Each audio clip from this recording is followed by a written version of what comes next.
Everybody, it's Mr. D at In the Middle with Mr. D1 at blogspot.com with some teaching tips for lesson 25, day 2 of my sight singing program S Cubed, available on Teachers Pay Teachers at Music in the Middle with Mr. D. Yesterday was the first day of two-part sight singing, and if you've watched the teaching videos, you'll see that my students did not succeed at their first attempt.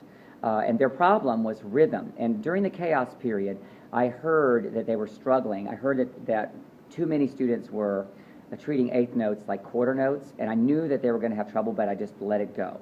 And then when it was time for them to sing it, I allowed them to fall apart. I did not save them. I think maybe the first measure I stopped and I said something about the eighth notes, and then I gave them a second shot, and then they still failed. Now, I let them sit in that.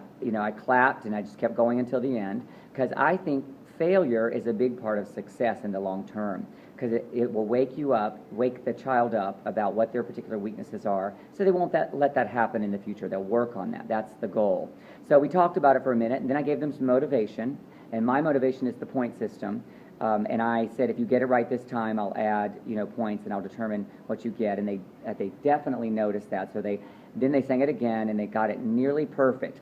But during that chaos period, one thing to notice is that if you do allow the children to make an error like that, it's hard for them to undo that error if they practiced it for a period of time, 5 minutes especially.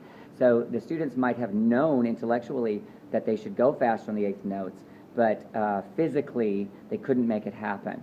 So that's why the communication between the teacher and the student during the chaos period is really key.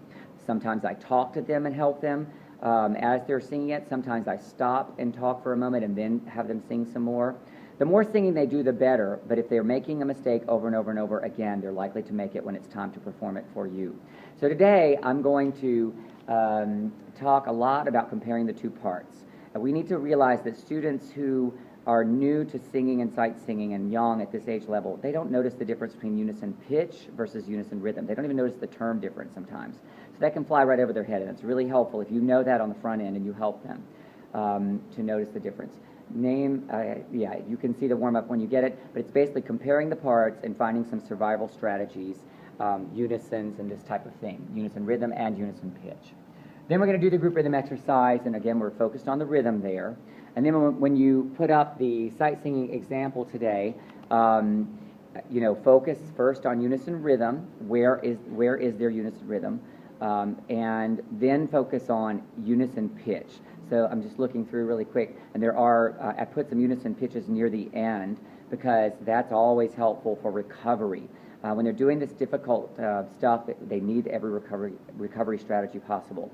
Now, during this two-part sight singing, identify who your leaders are in each section, because now you've split them in half, and you may have some really strong ones in soprano and no strong ones in alto, or maybe just one, and you need to place them strategically so that they sit in an area that they can help those students who struggle a little more. We have to understand that every class is unique. Like, for example, yesterday the class I filmed messed up the rhythms, but other classes got rhythm perfect and messed up pitch. You have to individualize the instruction to the class in front of you and help.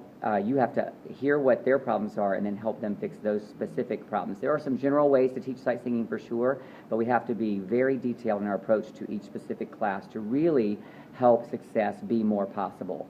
So that's what you've got today, and hopefully today they'll be a little more confident in that two-part sight singing, and with each passing day they're going to gain more confidence and more new tools so they can be great at two-part sight singing. That's what you got in lesson 25, day 2. Have a great day.